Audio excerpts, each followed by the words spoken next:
Chapter 1. The Return Home. Clara gripped the steering wheel tightly as the dirt road kicked up a cloud of dust behind the car. The house appeared in the distance, isolated, surrounded by sparse trees and the silence of the countryside. She hadn't been back to that place in years, not since she left her family to create her own life. Now, with her husband's sudden death, it seemed there was nowhere else to belong. As soon as she parked, Clara sat for a few minutes, staring at the house with a mix of melancholy and nostalgia.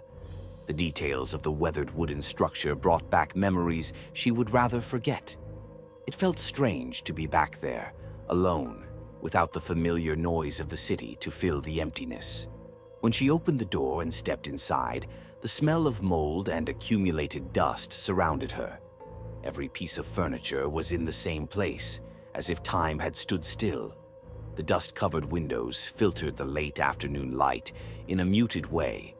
Clara dropped her bag on the living room floor and let out a deep sigh.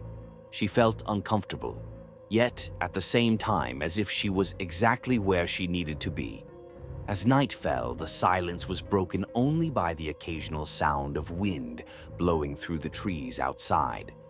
Clara made herself some tea and sat on the old couch, the weight of grief finally settling in.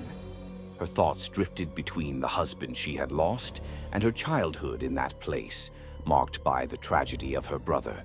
Suddenly, a low, indistinct sound pulled her out of her reverie. Clara looked around, frowning.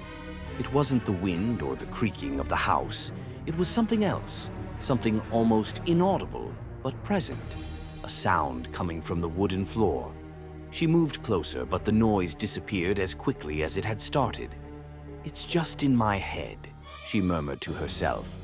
She returned to the couch, trying to ignore the discomfort. However, later, when she lay down in bed, the sound came back. Whispers, faint, as if they were coming directly from the floorboards beneath her. Clara got up, wandering through the dark rooms, trying to find the source of the sound. But there was nothing. Maybe it was just the exhaustion of the day. Maybe her mind was playing tricks on her. Either way, the only thing she could do was try to sleep. She would investigate more tomorrow. The whispering continued, but Clara, exhausted, let sleep take her, the sound following her into the depths of her dreams. Chapter 2. The Sound That Won't Stop. Clara woke up in the middle of the night with the feeling that something was wrong. The room was swallowed by darkness, and the air felt heavier, almost suffocating. For a moment she lay there, trying to convince herself that it was just the weight of grief making her feel this way. But then the whispers started again. This time they were clearer, more insistent, almost as if someone was under the floor, calling out to her. Clara got out of bed, her heart racing, her bare feet touching the cold wooden floor. She stood still, listening intently to the sounds. They weren't clear words, but a confused mixture of muffled voices, impossible to understand. She walked slowly into the living room, passing through the shadows of the walls and old furniture, which seemed to watch her every move. The closer she got to the center of the house, the clearer the whispers became, as if they were coming from directly beneath her feet. Clara knelt down and pressed her ear to the wooden floorboards. The sound was stronger there. She could feel the faint vibration of the voices traveling through the floor, as if they were trapped under the house, struggling to surface. Suddenly, a chill ran down her spine, and she jumped to her feet, gasping. "I'm going crazy," she murmured to herself, rubbing her temples. Clara forced herself to go back to bed, even though the sound persisted, like an insistent buzzing that wouldn't leave her alone. She tossed and turned, pulling the covers over her head, trying to ignore the growing unease. But the whispers didn't stop. Over the next few days, Clara noticed that the sounds didn't only happen at night. During the afternoons, as she walked through the rooms, they would briefly appear, like echoes that vanished as soon as she tried to focus on them. As the days went by, her discomfort grew into a feeling of paranoia. It was as if something was always there, lurking, waiting for the right moment to show itself more clearly. Clara tried to rationalize what was happening. Maybe it was just the old floor creaking, maybe the wind was slipping through the cracks in the windows, or maybe she was emotionally fragile from her recent loss, and her mind was creating things that weren't real. But deep down, she knew something wasn't right. Every time she heard those whispers, a wave of uncomfortable memories flooded her mind. Memories of her childhood in that house, memories of her brother. She could no longer ignore the whispers, and the need to understand what was happening began to consume her thoughts. Whatever that sound was, she knew she had to find out. Chapter 3. The Discovery Beneath the Floor. Clara's discomfort had turned into a silent obsession. Every step she took in the house felt heavier, as if the wood beneath her feet was hiding something that called out to her. The whispers weren't just a coincidence or a product of her exhausted mind. She was certain there was something there, and now she needed to discover what it was. That afternoon, after another sleepless night, Clara knelt in the middle of the living room, the spot where the whispers were the loudest. She had decided that to find peace, she needed to investigate on her own. Her trembling fingers slid over the worn-out floorboards, searching for a flaw, a gap where she could start. Finally, she found one of the boards slightly loose. Taking a deep breath, she pulled one of the boards with force, and it came up with a creak that echoed through the empty house. Clara hesitated for a moment, her heart pounding in her chest. What was she hoping to find? Something to explain what she was hearing, maybe? Part of her wanted to believe it was all just the effect of stress and isolation. But when she removed the second board, Clara saw something that made her recoil. In the narrow space between the floor and the foundation of the house, there were buried objects. She leaned in closer and pulled out the first item she found, a small, dust-covered wooden box. With trembling hands, Clara opened the box. Inside was a stack of yellowed letters. The faded handwriting suggested they were very old. Along with the letters, there were old photographs of people she didn't recognize, but who seemed connected to her family's history. Her stomach tightened as she turned one of the photos and saw her mother's name written on the back, next to a date long before Clara was born. She began to read the letters. The words, written in careful handwriting, revealed disturbing secrets. Some of the letters mentioned dark events that had taken place in that house. People who disappeared, children who died under mysterious circumstances. The words spoke of ancient rituals, of a curse that had haunted her family for generations. Clara felt a shiver run down her spine. With each new letter, it became clearer that something terrible had happened there, something her family had hidden for decades. The whispers she had been hearing were not the product of her imagination. They were voices from the past, echoes of souls that had never found peace. As she turned the last letter, Clara read something that made her gasp. A name, her brother's name, written with a disturbing note about the sacrifice he had been forced to make. The accident she had always believed was a tragedy now seemed to be something much more sinister. The voices that had once been just faint whispers now echoed in her mind. Clara knew she was facing a mystery that could change everything she believed about her family. And with each new revelation, her connection to the whispers grew stronger. Chapter 4. Revelations from the Past. Clara sat on the floor of the living room, surrounded by the scattered letters and photographs. Her brother's name, etched into the last letter she had read, pulsed in her mind. The weight of the revelation was suffocating her. She had always believed that the accident that took him was an unexpected tragedy, a cruel coincidence. But now, fragments of the truth were coming to light, painting a much darker picture. The letters spoke of sacrifices, rituals conducted in secret to ward off a curse that, according to the records, had haunted her family for generations. The words were vague, hinting at dark pacts, and mentioned that a child's life was the price to be paid to ensure the safety of the family line. Clara ran her trembling hands through her hair, trying to process what she was reading. The idea that her brother might have been a victim of one of these rituals filled her with a mix of anger and horror. The accident that took his life hadn't been mere misfortune. It had been planned, a sacrifice. She could feel the cold floor beneath her body, but her mind was burning with the revelations. Memories from her childhood began to surface, bringing up scenes she had long blocked out. The whispered conversations between the adults in the family, the way her brother was treated as something special by the elders, always surrounded by a strange aura of protection. She remembered one night, shortly before his death, when he had cried, saying he didn't want to play that game anymore. Clara had never known what he meant, and at the time she had dismissed it as a childish nightmare. Now everything was starting to make sense. As she listened to the continuous whispering coming from the floor, Clara began to connect the dots. The voices, which once seemed random and distant, now sounded almost familiar, as if they were part of her own story. She felt a deep, terrifying connection to the whispers, as though they were an ancient memory of something she had never wanted to face.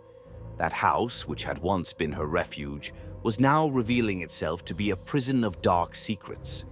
With each letter she read, Clara felt the walls around her closing in, the weight of the truth slowly crushing her.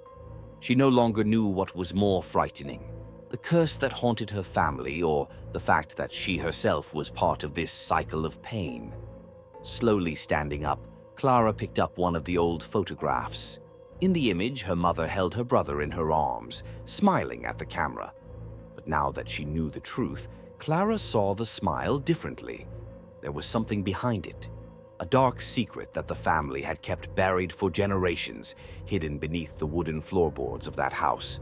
The whispers were louder now, more insistent, as if they were begging to be heard. Clara knew she couldn't ignore them any longer. Her family's history was darker than any nightmare she could have imagined, and she was about to plunge even deeper into that abyss of horror. Chapter 5: The Final Confrontation. Clara was on the verge of a breakdown. The voices from the floor were louder, clearer, as if they were trying to rise from beneath the boards, revealing secrets her family had tried to bury for generations. Her mind whirled between anger and fear, and she knew she could no longer run. There was something in that house that demanded an answer, a final confrontation. That night, the wind howled, shaking the windows. Clara couldn't bring herself to leave the room where she had made the terrible discovery. The old objects were still scattered across the floor, and the letters that revealed her brother's sacrifice seemed to pulse with a malignant energy. The presence of the past hung over her like a suffocating shadow. Her brother's voice echoed in her mind, mixed with the whispers coming from the floorboards. "You left me," he said in a distant tone but full of pain. Clara felt tears burn in her eyes. She had never known. She had never imagined that his death had been anything more than an accident. The guilt washed over her, slow and paralyzing, as the whispers continued to grow, wrapping around her in a desperate embrace. Clara knew she had to do something. The truth was there, right beneath her feet, waiting to be uncovered. Grabbing an old shovel she had found in the basement, she knelt in the center of the room and began to dig, tearing up floorboards and digging into the earth below. Her body trembled, but she didn't stop. Every strike of the shovel into the ground was an attempt to reach the root of all the evil that had consumed her family. The earth gave way easily, as if it had been waiting to be opened, and then Clara saw it. Buried beneath the floor were bones, small bones disintegrated by time, but still clearly human. She covered her mouth with her hand, her stomach turning as she realized the magnitude of what she had uncovered. It wasn't just her brother. There were other children, other victims of her family's dark rituals. The air around her seemed to grow thicker. Clara could feel the whispers now as if they were alive, an energy flowing from the ground. The voices surrounded her, pleading, demanding release. The sacrifice of her brother and the other children hadn't been enough to calm the spirits. They were trapped there, condemned to wander, begging for redemption. Clara took the small bones in her trembling hands and, with tears in her eyes, began to wrap them in an old cloth, intending to bury them properly outside, far away from the cursed ground beneath the house. She knew she couldn't undo what had been done, but perhaps by giving them a proper burial, she could finally silence the voices that tormented her. When the last of the bones was gathered, the whispers began to fade, as if they were finally finding peace. Silence fell over the house, but Clara knew this was only the beginning of something much greater. By burying the bones, she was attempting to break a cycle, but she understood that she could never fully erase the darkness that had taken root in her family line. Chapter 6: The Silence That Remains. Clara, her eyes still swollen with tears, stepped into the garden with the remains wrapped in a cloth. The night wind was cold, cutting against her skin, but she barely felt it. All she could hear was the muffled sound of her own heart beating in her chest.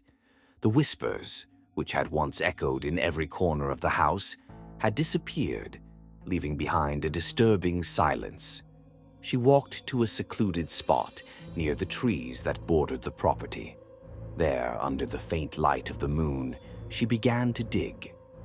The hours dragged on as Clara, driven by pain and the desire for release, dug a deep enough hole for the small remains she had found under the floorboards.